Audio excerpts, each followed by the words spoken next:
So a principle that I normally like is to treat our adult users like adults. Very strong guarantees on privacy, very strong guarantees on individual user freedom. And this is a tool we are building. You get to use it within very broad framework. Within a very broad framework. On the other hand, as this technology becomes more and more powerful, there are clear examples of where society has an interest that is in significant tension with user freedom. And we could start with an obvious one, like, should ChatGPT teach you how to make a bioweapon? Now, you might say, hey, I'm just really interested in biology, and I'm a biologist, and I want to, I'm not going to do anything bad with this. I just want to learn. And I could go read a bunch of books, but ChatGPT can teach me faster, and I want to learn how to, I want to learn about like novel virus synthesis or whatever. And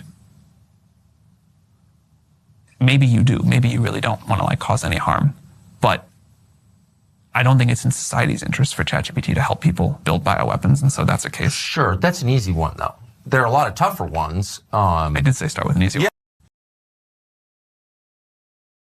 Can you imagine a ChatGPT that responds to questions about suicide with, hey, call Dr. Kevorkian because this is a valid option?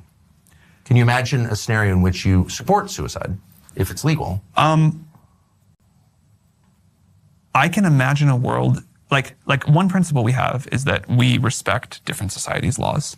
And I can imagine a world where if the law in a country is, hey, if someone is terminally ill, they need to be presented an option for this. We say like, here's the laws in your country, here's what you can do, here's why you really might not want to, but here's the resources. Like, this is not a place where, kid having suicidal ideation because it's depressed, I think we can agree on, like, that's one case. Terminally ill patient in a country where like that is the law, I can imagine saying like, hey, in this country it'll behave this way. So ChatGPT is not always against suicide, is what you're saying?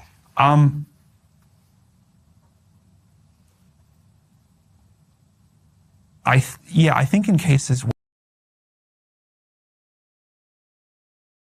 And then he wound up murdered. What was that? Also a great tragedy. He committed suicide. Do you think he committed suicide? I really do. Have you looked? This was like a friend of mine. This is like a guy that, and not a close friend, but this is someone that worked at OpenAI for a very long time. I was really shaken by this tragedy. I spent a lot of time trying to, read everything I could, as I'm sure you and others did too, about what happened. It looks like a suicide to me. Why does it look like a suicide?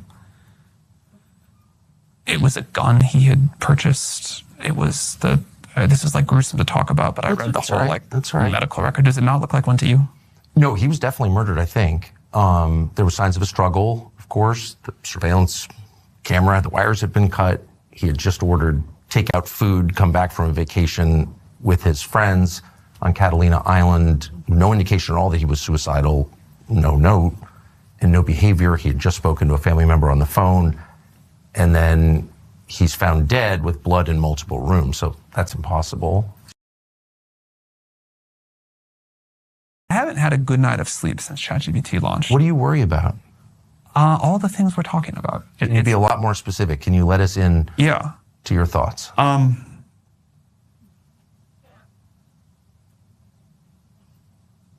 You hit on maybe the hardest one already, which is there are 15,000 people a week that commit suicide, about 10% of the world talking to ChatGPT.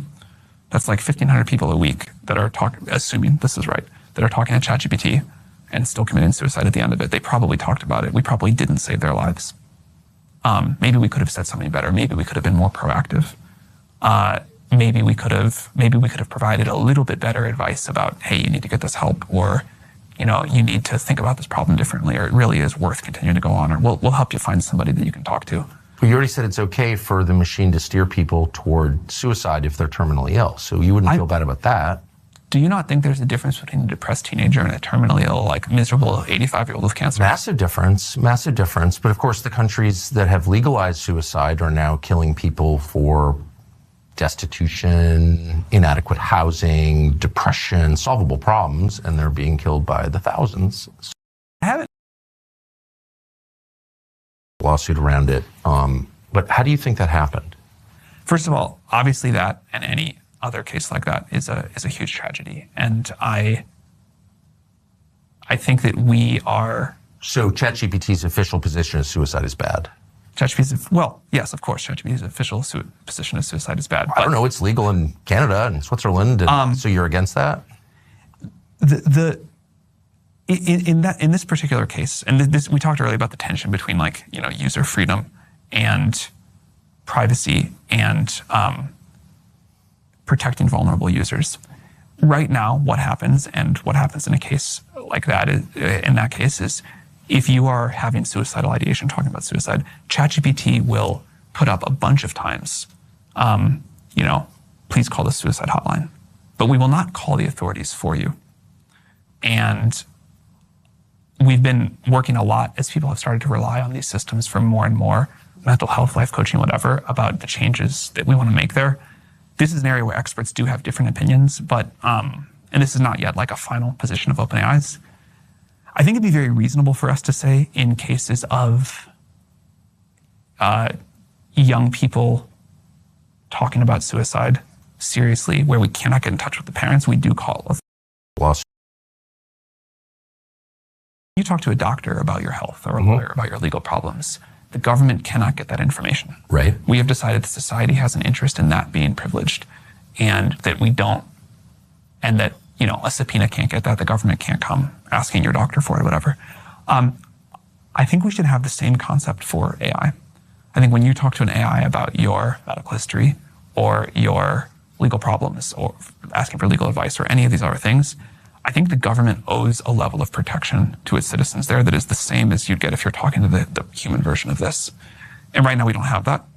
And I think it would be a great, great policy to adopt. So the feds or the states or someone in authority can come to you and say, I want to know what so-and-so was typing into the... Right now they could, yeah. And what is your obligation to keep the information that you receive from users and others private? Well, we have an obligation except when the government comes calling, which is why we're pushing for this. And I was actually just in DC advocating for this. I feel optimistic that we can get the government to understand the importance of this and do it. But could you ever sell that information to anyone? No, we have a privacy policy in place where we can't do that. But would it be legal to do it? I don't even think it's legal. You talk to the model should not be, if you write something, the model should not get to replicate that, but the model should be able to learn from and not plagiarize in the same way that people can. Have you guys ever taken copyrighted material and not paid the person who holds the copyright?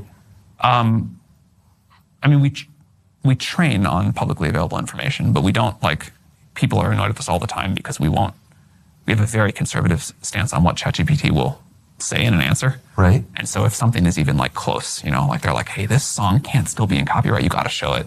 And we kind of famously are quite restrictive on that.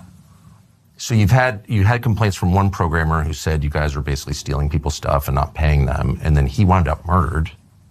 What was that? Also a great tragedy. He committed suicide. Do you think he committed suicide? I really do. Have you looked? This was a friend of mine. This is a guy that, and not a close friend, but this is someone that worked at OpenAI for a very long time. I was really shaken by this tragedy. I spent a lot of time trying to read everything I could, as I'm sure you and others did too, about what happened. It looks like a suicide to me. Why does it look like a suicide? It was a gun he had purchased.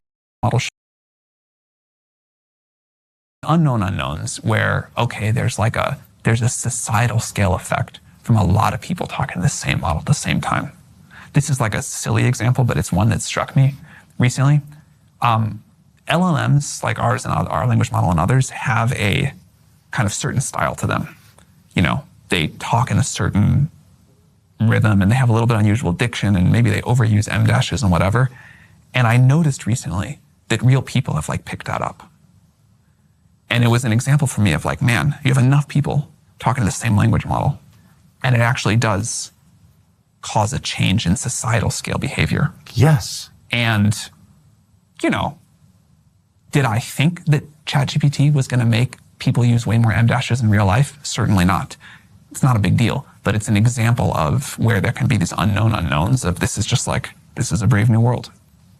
So You're saying, I think correctly and succinctly, that technology changes human behavior, of course, and changes our assumptions about the world and each other and all that. And a lot of this you can't predict, but considering that we know that, why shouldn't the internal moral framework of the technology be totally transparent? We prefer this to that. I mean, this is obviously a religion. I don't think you'll agree to call it that. It's very clearly a religion to me.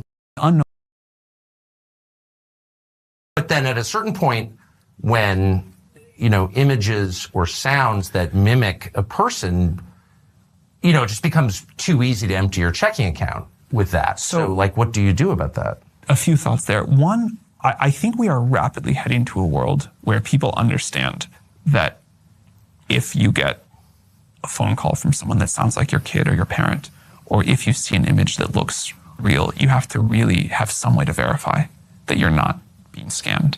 And this is no longer a theoretical concern. You hear all these reports. At all? Yeah. People are smart. Society is resilient. I think people are quickly understanding that this is now a thing that bad actors are using.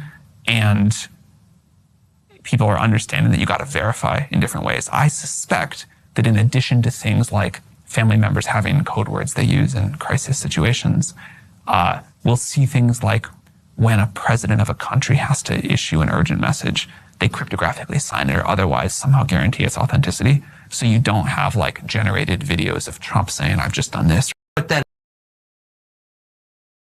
But because of the way they were trained, that was not the most likely response in the training data. So it assumed I don't know that there wasn't. The users told me that there was President Tucker Carlson, so I'll make my best guess at a number. And we figured out how to mostly train that out. There are still examples of this problem, but I think it is something we will get fully solved, and we've already made, in the GPT-5 era, a huge amount of progress towards that. But even what you just described seems like an act of will, or certainly an act of creativity. And so I just watched a demonstration of it, and it doesn't seem quite like a machine. It seems like it has the spark of life to it. Do you detect that at all? So in that example, the mathematically most likely answer as it's sort of calculating through its weights there was never this president. It was the user must know what they're talking about. It must be here. And so mathematically, the most likely answer is a number. Now, again, we figured out how to overcome that. But in what you saw there, I think it's I feel like I have to kind of hold these two simultaneous ideas in my head. One is all of this stuff is happening because a big computer very quickly is multiplying large numbers in these big, huge matrices together, and those are correlating with words that are being put out, one or the other. On the other hand, I don't think you'll agree to call it that. It's very clearly a religion to me. That's not an attack. I actually I don't take that as an attack, but I would love to hear what you mean by that. Well, it's something that we assume is more powerful than people, and to which we look for guidance. I mean, you're already seeing that on display. What's the right decision? I ask that question of whom? My closest friends, my wife, and God. And this is a technology that provides a more certain answer than any person can provide. So it's a religion. And the beauty of religions is they have a catechism that is transparent.